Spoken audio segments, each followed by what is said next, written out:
Hey, what's up guys? Thanks for stopping by the channel. So for this video, we're going to get hands-on with one of Seiko's latest collaborations from their Professional Association of Diving Instructors watches, or PADI divers. And that is this guy on the wrist. This is a Seiko Turtle SRPK01. And at a glance, it does kind of look like one of their Save the Ocean models, but the dial for this particular PADI is a lot less textured, but has a very nice sun ray and fume effect to it that I think looks really sharp. Now in terms of pricing, these guys are retailing for 850 Canadian dollars. That's hovering closer to around 600 USD, and I'm sure that there's actually deals or discounts to be had. And on top of that, I do think Seiko has upgraded some of the materials for the watch to resemble, say, like their Seiko King Turtles. So why don't we flip perspectives now, and you guys can take a closer look at this new Seiko PADI Turtle.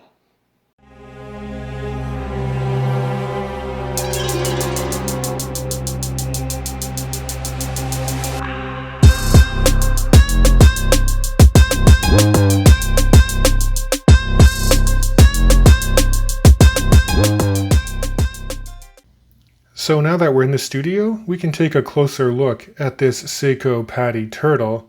I forgot to mention at the start that I do believe that this is considered a special edition. This colorway is not only shared by a turtle, but you can also pick it up in a samurai or a sumo.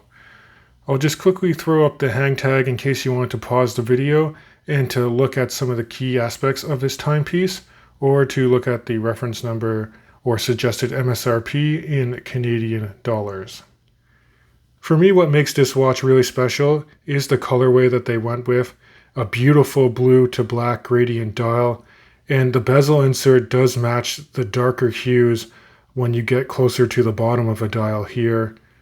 I was actually at my local AD about a week ago, and I saw a full showcase full of Seiko divers, and this one just stood out to me right away. It's one of the best looking Prospex divers that Seiko has come out with in a long time, in my personal opinion. If you were to look at this dial at a macro level towards the top, close to where the Seiko and the Prospex X logo is printed, you'll see that the lighter blue portion of the dial is slightly sunray or a little bit glossy, but it's actually interrupted a bit by some black swirls, almost like currents you would find just below the depths of the ocean. And then as you transition towards the bottom of the dial, towards that Divers 200 designation, it gets very dark, almost completely black. Now the way they were able to color match the ceramic bezel insert to that darker black color towards the bottom of the dial is really impressive to me. And one of the hallmark features of a PADI, I believe, is that the first few minutes of the elapsed time bezel is a different color. In this case, it's a light blue, but it's color matched by the minutes hand, which is also light blue. And that just helps you register, the first 20 minutes of your dive. Now the hour indices do appear to be somewhat applied. There's nice silver surrounds bordering them. They're mostly spheres, except for the 12 o'clock, which has a double index for orientation, and the 6 and 9 o'clock marker. You can see that they removed the 3 o'clock hour index and replaced it with a cutout for your day and date, which is a nice complication to have. And it also has a cyclops or magnifier over top of the day of a date for increased legibility. Now another nice feature about this special edition PADI is that the lume, instead of being the traditional Seiko green LumiBrite, is more of a teal or light blue color. And the lume itself is quite potent and evenly applied, and I do think that it would last a fairly long time if you encounter low legibility or nighttime conditions. Now if we run the numbers, it's the same dimensions of most turtles you probably grew up owning. It's a 45mm case if you measure from one extremity to the other. If you're just grabbing it at the bezel, it's about 43mm. Flipping the watch over to the side, the lug-to-lug distance, or the wingspan between my thumbs, is 47.7mm. Note the use of drilled lug holes for the case.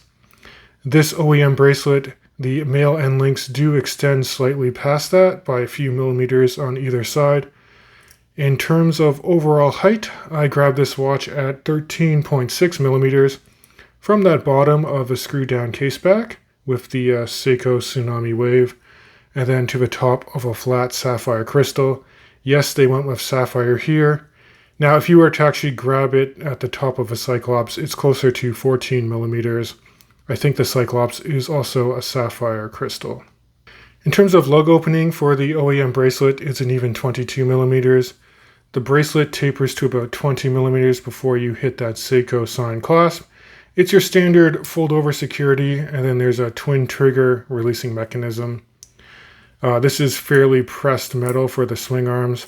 You get 4 levels of micro-adjustment anchoring points on this clasp, and there's also a bit of a hidden diver's extension here, which I typically never use.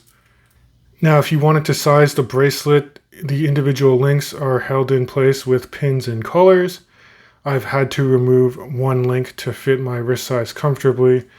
And the bracelet itself doesn't articulate the best. It's a bit jangly, but it is quite comfortable. Now, this combination of watch and bracelet is a bit hefty. Sized up for my 7.5-inch wrist, it weighed in at a healthy 196 grams. So here's a quick in-studio wrist shot, just to show you how this watch would wear on my 7.5-inch wrist. That's 19 centimeters in circumference if you're using the metric system. I really do like the cushion case that the Turtle has.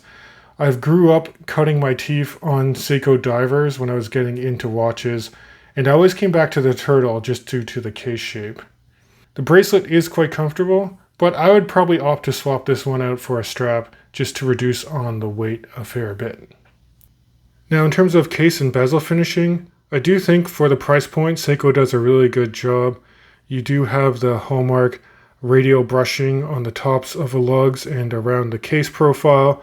Looking at the side, it is done in high polish. The crown is unsigned, but it is a screw-down crown to maintain the watch's 200 meters of water resistance. This watch does run a Seiko 4R36 automatic movement, and I actually really enjoy this movement. I know they started to move towards 6R series of movements with longer power reserves. This guy gives you about 41 hours, 42 hours when fully wound, but I do think that these movements are quite robust, and I've had better results in terms of accuracy with the 4R series over the more modern 6R series of movements. I did throw this guy on the time grapher, and it's running at about +3 to +4 seconds per day with a very good amplitude and almost no beat error to speak of.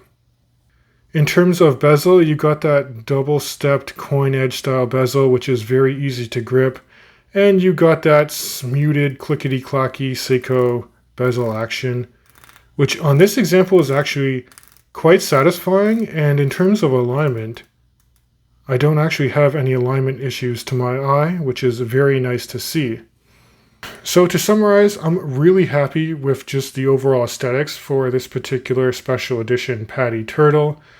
I like the upgrades and materials used in the way of a sapphire crystal to replace hardlex crystal that's used on some lower or entry Seiko Turtles. You also now have a ceramic bezel with very good alignment on my example. But in terms of points for improvement, I mean, again, this bracelet is not the best, nor is the clasp. I wish that because it's a special edition, they shipped it with both a bracelet and a strap option, just so you can swap in and out quite easily. That being said, it's quite easy to get a hold of 22mm straps. And the only other critique I do have is just with the price point. I mean, when I was starting my watch collecting journey almost a decade ago, you could pick up a Seiko Turtle for around $300 or $400. Now with the updated materials and inflation, it's really creeping up to closer to 1,000 Canadian dollars before you can pick one up at retail.